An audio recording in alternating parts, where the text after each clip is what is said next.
नमस्कार, बहुत बहुत स्वागत है आपका। आप देख रहे हैं एबी न्यूज़ में आपका दोस्त जितेंद्र। प्रारंभ करेंगे आज के कार्यक्रम को, लेकिन पहले मुख्य समाचार। योगी बोले, अति आत्मविश्वास की वजह से पहुंची चुनाव में चोट, बैकफुट पर न जाए कार्यकर्ता। 40 साल बाद खुदा जगन्नाथ मंदिर का रत्न भंडार, आभूषण रखने के लिए मंगवाए गए लकड़ी के संदूक। यकीन नहीं हो रहा, सनसनाहट महसूस हुई ट्रंप की जुबानी हमले की पूरी कहानी। इंडिया गठबंधन को 13 में से 10 नंबर, बीजेपी को आखिर कितना हुआ नुकसान। हिमाचल में कमज़ोर हुआ मानसून, आजकल बारिश के आसार। जनता ने धनबल को हराया, जनबल की हुई जीत। उपचुनाव में 2 सीटें जीतने पर बोले सीएम सुक्खू। ममता के हाथ लगी 25 साल की हीरा, टीएमसी से टिकट मिलते ही बन गई यंग एमएलए, कमाल की कहानी। महाराष्ट्र की आईएएस पूजा खेड़कर की मां को एक और झटका, अवैध निर्माण के लिए मिला नोटिस। टाटा बीएसएनएल की डील से जियो एयरटेल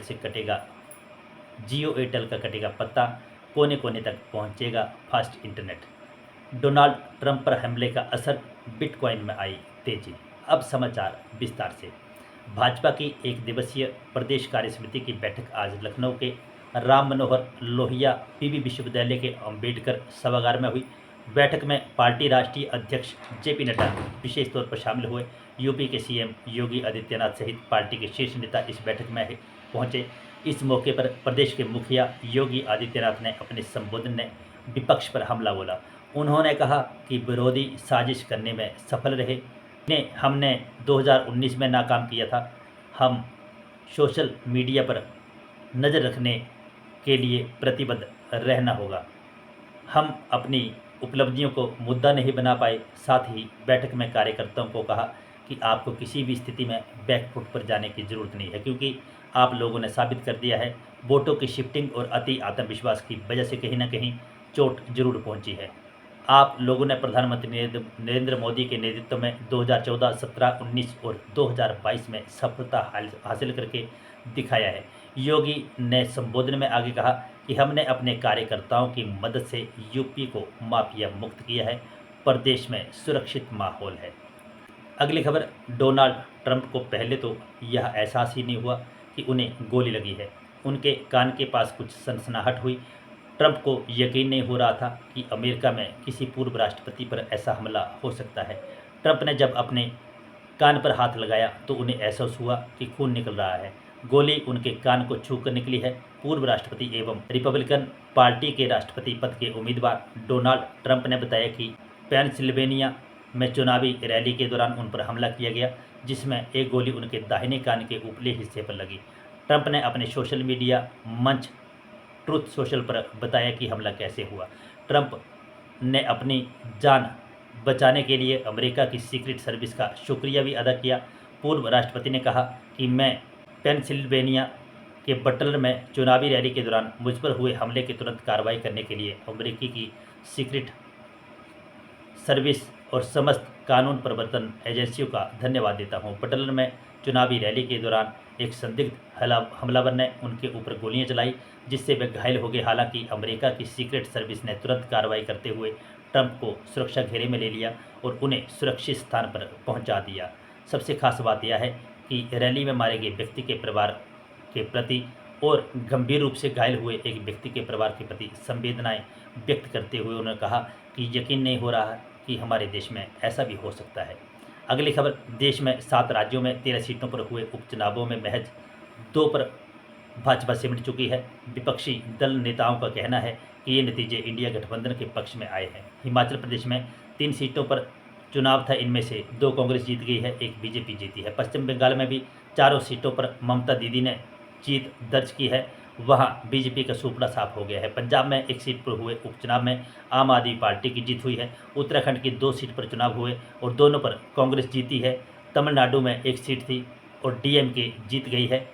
मध्य प्रदेश में 1 सीट थी जहां बीजेपी जीती है। बिहार में 1 सीट पर हुए उपचुनाव में निर्दलीय उम्मीदवार की जीत दर्ज हुई है। इन नतीजों में बीजेपी को सोचने के लिए मजबूर जरूर कर दिया होगा कि पश्चिम बंगाल में दीदी ने एक बार फिर खेला कर दिया और कोई भी विपक्षी विधानसभा उपचुनाव में उनके सामने टिक नहीं पाया।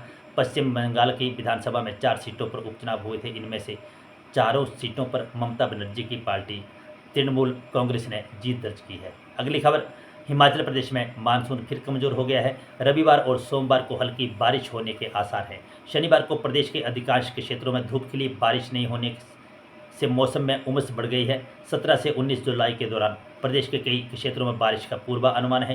प्रदेश में 12 सड़कें और 6 बिजली ट्रांसफार्मर अभी भी ठप हैं। मंडी जिले में 5, शिमला में 4 और कांगड़ा में 3 सड़कें शनिवार शाम तक बंद रहीं। चंबा जिले में 5 और मंडी में 1 बिजली ट्रांसफार्मर बंद है। राजधानी शिमला में कई दिनों के बाद शनिवार को दिन भर धूप खिली रही। प्रदेश के अन्य क्षेत्रों में भी मौसम साफ रहने से धूप खिली। मौसम विज्ञान केंद्र शिमला के अनुसार प्रदेश में मानसून कुछ कमजोर हो गया है। 16 जुलाई की रात से बारिश के आसार हैं। 17 से 19 जुलाई तक सभी क्षेत्रों में मौसम खराब बने रहने का पूर्वानुमान है। न्यूनतम तापमान की बात करें तो शिमला में 16.8, धर्मशाला में 18.1, ऊना में 22.4, नाहन में 23.1, सोलन में 20.2, मनाली में 14.2, कांगड़ा में 20.2, मंडी में 21.4, बिलासपुर में 23.4, हमीरपुर में 23.0, धौलाकुआं में 24.5, कसौली में 19.3, पांवटा में 24 और देहरा गोपीपुर में 26 डिग्री सेल्सियस रिकॉर्ड दर्ज हुआ। अगली खबर, सुखविंदर सिंह सुक्खू ने प्रदेश के 3 विधानसभा क्षेत्रों में हुए उपचुनाव पर 2 सीटों पर जीत हासिल करने पर भारी संख्या में जश्न मनाने ओक ओवर पहुंचे पार्टी कार्यकर्ताओं को संबोधित किया। इस दौरान उन्होंने कहा कि जनता ने धनबल को हराया है और जनबल की जीत हुई है। सीएम ने कहा कि यह प्रदेश के मतदाताओं के साथ साथ पार्टी के मेहनती कार्यकर्ताओं की जीत है। प्रदेश की जनता ने खरीद फरोख्त की राजनीति को नकार कर अपना वोट राज्य में राजनीतिक पारदर्शिता बनाए रखने के लिए दिया है। देहरा में 25 वर्षों के बाद कांग्रेस प्रत्याशी की जीत हुई है और नालागढ़ से भी कांग्रेस प्रत्याशी बड़े अंतर से जीते हैं। हिमाचल प्रदेश में अब कोई भी पार्टी आने वाले 50 साल में खरीद फरोख्त की राजनीति करने की हिम्मत नहीं जुटा पाएगी और प्रदेश में यह संदेश पूरे देश की राजनीति में जा रहा है। अगली खबर, 25 साल की उम्र में लोगों की पढ़ाई पूरी नहीं होती, लेकिन पश्चिम बंगाल में 25 साल की उम्र में एक लड़की ने कमाल कर दिया। टीएमसी की देश की लोकसभा चुनाव के बाद हुए विधानसभा उपचुनाव में जीत हासिल की है। पश्चिम बंगाल की उत्तर 24 परगना जिले की बागदा विधानसभा सीट पर हुए उपचुनाव को मधु ने जबरदस्त जीत हासिल की है। तृणमूल कांग्रेस की उम्मीदवार मधुपर्णा ठाकुर ने उत्तर प्रदेश 24 परगना जिले की बागदा विधानसभा सीट पर भाजपा के अपने प्रतिद्वंदी विनय कुमार को 33,455 मतों से हराया। उन्हें कुल 1,07,706 वोट मिले। जीत के बाद वह पश्चिम बंगाल के इतिहास में सबसे कम उम्र की विधायक बन गई। बता दें, मधुपर्णा ठाकुर ने जूलॉजी में ग्रेजुएशन किया है और वह मटुआ महासंघ के संस्थापक परिवार की है। वह मटुआओं का सबसे बड़ा संघ है। मिलेनियम रिपोर्ट के मुताबिक जीत के साथ ही मधुपर्णा ठाकुर पश्चिम बंगाल विधानसभा पहुंचने वाली सबसे कम उम्र की विधायक बन गई हैं। मधुपर्णा ने ये सीट बीजेपी से छीनकर टीएमसी की झोली में डाली है। दरअसल इस सीट पर साल 2011 और 16 में टीएमसी ने जीत हासिल की थी, लेकिन 2021 के विधानसभा चुनाव में बागदा सीट से भाजपा को जीत मिली थी। अगली खबर, विवादों में गिरी आईएएस पूजा खेड़कर की मां की मुश्किलें बढ़ गई हैं। पुणे नगर निगम ने उनके बंगले से स्टे और अवैध निर्माण पर नोटिस जारी किया है। इससे पहले उनके खिलाफ पिस्तौल लहराने का वीडियो वायरल होने के बाद एफआईआर दर्ज हुई थी। महाराष्ट्र कैडर की आईएएस पूजा खेड़कर के बाद अब उनकी मां मनोरमा खेड़कर भी विवादों में गिर गई है। पिस्तौल लहराने का वीडियो वायरल होने के बाद उनके खिलाफ पहले ही आर्म्स एक्ट के तहत केस दर्ज हुआ है। अब पुणे नगर निगम ने भी उनके बंगले से सटे अवैध निर्माण को लेकर नोटिस जारी किया है। न्यूज़ एजेंसी के मुताबिक शनिवार शाम को नगर निगम के अधिकारियों ने शहर के बानेर रोड स्थित ओमदीप बंगले पर मनोरमा खेड़कर को नोटिस सौंपने की कोशिश की, लेकिन दरवाजे की घंटी बजाने के बाद भी कोई जवाब नहीं मिला। इसके बाद अधिकारियों ने बंगले के मुख्य दरवाजे पर नोटिस चिपका दिया। अगली खबर, प्राइवेट टेलीकॉम कंपनियों एयरटेल और जियो रिचार्ज प्लान में बढ़ोतरी के बाद लोग बीएसएनएल की ओर बढ़ने लगे हैं। इतना ही नहीं, एयरटेल और जियो यूज़र तेज़ी से बीएसएनएल में अपना नंबर पोर्ट करवा रहे हैं। इसके साथ ही इसे लेकर सोशल मीडिया पर भी खूब ट्रेंड्स चलाए जा रहे हैं। वहीं खबर यह है, कंसल्टेंसी सर्विस और बीएसएनएल के बीच 15,000 करोड़ रुपये की डील हुई है। टीसीएस और बीएसएनएल मिलकर भारत के 1,000 गांव तक 4G इंटरनेट सर्विस को रोल आउट करेगी, जिसके आने के बाद आने वाले दिनों में लोगों को फास्ट स्पीड इंटरनेट सर्विस मिलेगी। मौजूदा समय की बात करें तो अभी 4G इंटरनेट सर्विस जियो और एयरटेल का दबदबा रहा है, लेकिन अगर बीएसएनएल मजबूत हो गया तो जियो और एयरटेल की टेंशन बढ़ सकती है। टाटा भारत में करीब 4 रीजन में डाटा सेंटर बना रहा है, जो कि भारत के 4G इंफ्रास्ट्रक्चर को बनाने में मदद करेगा। बीएसएनएल की ओर से देश भर में 9,000 से ज़्यादा 4G नेटवर्क को लगाया गया, जिसे 1 लाख भरने का लक्ष्य है। अगली खबर, अमेरिका के पूर्व राष्ट्रपति डोनाल्ड ट्रंप की रैली में गोलीबारी के बाद बिटकॉइन में उछाल आया है। अटकलें लगाई जा रही है कि इस घटना में राष्ट्रपति चुनाव जीतने की ट्रंप की संभावनाएं बढ़ जाएंगी। ट्रंप पर शनिवार को पेंसिल्वेनिया में बटलर में चुनावी रैली के दौरान हमला हुआ। इस हमले में गोली उनके कान पर लगी, लेकिन उनकी हालत ठीक है। हमलावर को मार गिराया गया है।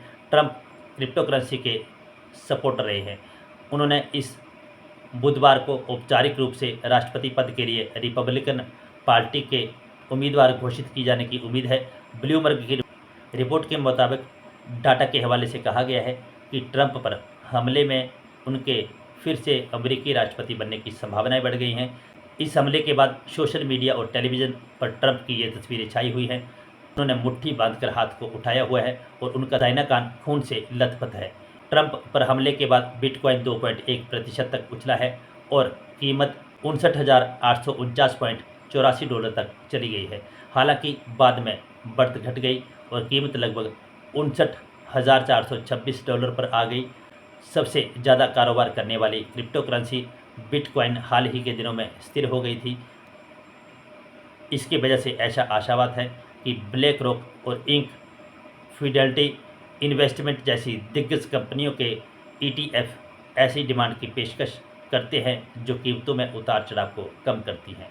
तो बंधुओं, ये थे आज के कुछ अहम समाचार जो हमने आपके साथ साझा की। खबरें पसंद आई हो तो लाइक और शेयर करें। जो दोस्त हमारे साथ नहीं जुड़े हैं वे हमारे यूट्यूब और फेसबुक पेज को लाइक और फॉलो भी करें। इन्हीं शब्दों के साथ आप सभी का बहुत बहुत धन्यवाद। फिलहाल के लिए बस इतना ही। जय हिंद, जय भारत, जय माता।